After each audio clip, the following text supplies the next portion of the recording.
درود خدمت همه فارسی زبان آموزان عزیز. امیدوارم حالتون خوب باشه، تنتون سالم باشه، هر جمع هستید لبتون خندان، هیچ غمی هم نداشته باشید.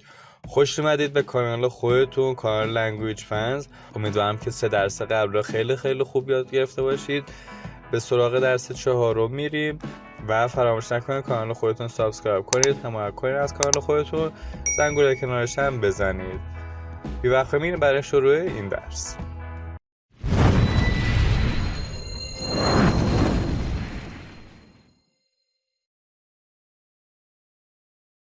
Alley.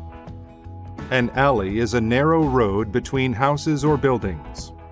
اس پس معنی کوچه. The alley behind my house looks dirty. کوچه پشت خانه هم کثیف به نظر می رسد. Axe. An axe is a tool used to cut wood. اس پس به معنی تبر.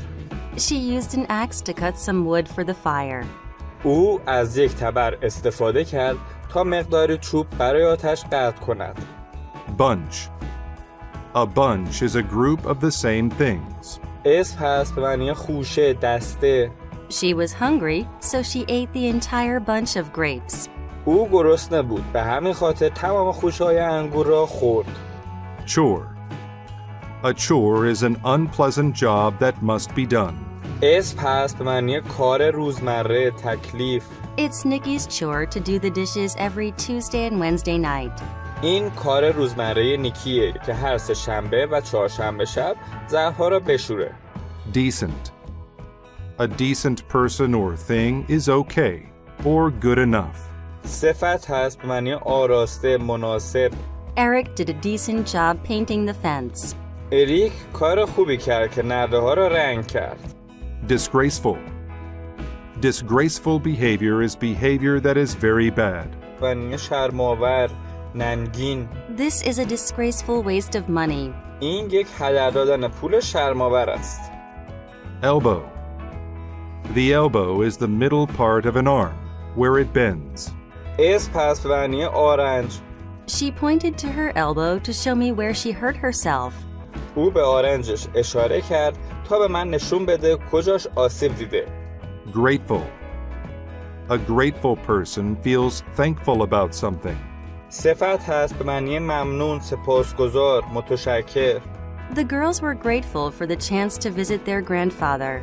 دخترها سپاسگزار بودند که این شانس را داشتند تا زمانی را با پدر بزرگشان بگذرانند. Irritate. To irritate means to annoy someone. فعل هست به معنی ناراحت کردن، رنجاندن، عصبانی کردن. She was irritated when her brother told her that he had lost her camera. وقتی برادرش به او گفت دوربینش را گم کرده است، ناراحت شد، عصبانی شد. Kid. To kid is to say something that is not true as a joke. فعل هست به معنی سر به سر گذاشتن، دست انداختن، شوخی کردن. I am not really mad. I was kidding when I said I was angry. من واقعا عصبانی نیستم. وقتی گفتم عصبانی هستم شوخی کردم. Loose. A loose thing is not held in place tightly. صفت هست به معنی آزاد، گشاد، آویزان، شل. The bolt was loose, so I tightened it with the wrench. آن مهره آزاد بود یا شل بود، بنابراین آن را با آچار سفت کردم. Offend. To offend is to make someone angry or upset. فعل هست به معنی رنجاندن، ناراحت کردن، آزار دادن، تخلف کردن. They were both offended by what they had said to each other. آنها هر دو از چیزی که به هم گفته بودند ناراحت بودند. Overnight. An overnight action happens during the night. قید هست به معنی شب، تمام شب، شب هنگام. The campers stayed in the tent overnight. آن افرادی که چادر زده بودند تمام شب را در چادر ماندند. Persist. To persist means to keep doing something even when it is hard. فعل هست به معنی پافشاری کردن، اصرار ورزیدن. Even though the lesson was difficult, he persisted until he understood. اگرچه درس سختی بود، اما او پافشاری کرد تا اینکه آن را فهمید. Pine. A pine is a type of tall, thin tree with needles instead of leaves. اس پس به معنی درخت کاج. There were many beautiful pine trees in the forest. تعداد زیادی درخت کاج زیبا در جنگل وجود داشت. Scar.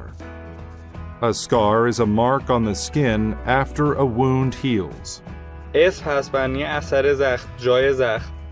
The man had horrible scars on his cheek and forehead. آن هیولا جای زخم‌های وحشتناکی روی گونه و پیشانیش داشت. Sensation. A sensation is a feeling that people get from their senses. اس پس به معنی احساس، حس. Mom got a painful sensation in her head from the loud noise. مامان به خاطر سر و صدای بلند در سرش احساس درد کرد. Sled. A sled is a small vehicle used on snow. اس پس به معنی سورتمه. Marvin likes to ride his sled down the hill in winter. ماروین دوست داره در زمستان روی تپه ها سورتمه سواری کنه. Tease.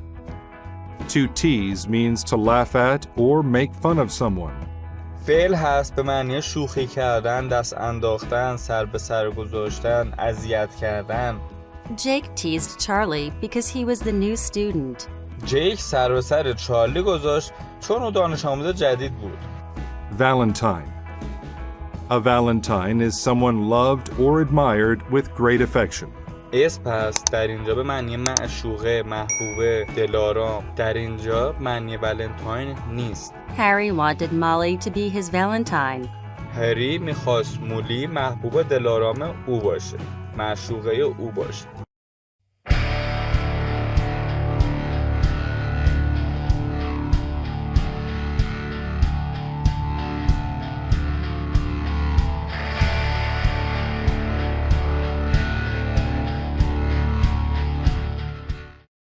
زبان آموزان عزیز، اینم از 20 لغت درس 4. بریم به سراغ متنش و از این 20 لغت استفاده بکنیم تا براتون بیشتر جا بیفته. The boy and his sled. پسر و سورتمه‌اش. Mike was the smallest child in school. Another boy, Joe, always teased Mike. Joe had a large scar on his face from fighting other children. مایک کوچکترین بچه مدرسه بود. پسر دیگری به نام جو سر به سر مایک می‌گذاشت. جو به خاطر دعوا با سایر بچه‌ها جای یک زخم بزرگ روی صورتش داشت. One day, Joe offended Mike when he made fun of Mike's Valentine, Jane. This was disgraceful, but Mike didn't know how to make Joe stop. یک روز جو معشوقه مایک یعنی جین را مسخره کرد و این باعث رنجش و شرم مایک شد. اما مایک نمیدانست چجوری جلوی جو را بگیره. That day, Mike walked home down an alley. He found a bunch of wood boards next to a pine tree. آن روز مایک از کوچه‌ای به خانه میرفت. او دسته‌ای تخت چوب در نزدیکی یک درخت کاج پیدا کرد. He thought to himself, I could build a decent sled from these. If I let Joe use it, he will be nicer to me and Jane. He took the wood home. با خود فکر کرد میتوانم از این چوب‌ها سورتمه خوب بسازم اگر بگذارم جو از سورتمه استفاده کند. رفتارش با من و جین بهتر خواهد شد. او چوب‌ها را به خانه برد. Mike got an axe and cut the wood. He used nails to make sure that the pieces were not loose. As he worked, he bumped his elbow on the boards. مایک تبری برداشت و چوب‌ها را تکه تکه کرد. از میخ استفاده کرد تا مطمئن شود تکه تخته ها از هم جدا نخواهند شد. همانطور که مشغول کار بود، آرنجش به تخته ها خورد. The painful sensation made him want to cry. It was a hard chore, but he persisted. He worked overnight. By morning, the sled was finished. احساس درد به حدی بود که میخواست گریه کنه. کار سختی بود، ولی ادامه داد. تمام شب را کار کرد. صبح ساخت سورتمه تمام شد. Mike called Joe on the telephone. He said, Hi Joe, come over to my house right away. مایک به جو تلفن کرد. او گفت سلام جو، همین الان بیا خانه ما. Joe didn't know why Mike wanted him to come over. When Joe arrived, Mike told him, "Joe, it irritated me the other day when you said mean things about Jane." جو نمیدونه چرا مایک از او خواسته که به خانه‌اش بره. وقتی جو رسید، مایک به او گفت: جو، چند روز پیش وقتی حرفهای بدی راجع به کارت ولنتاین من به جین گفتی، منو دلخور و ناراحت کردی. You weren't kidding when you said those mean things. But I'm not like you. I just built this sled, and I'll let you ride it with me if you are nice.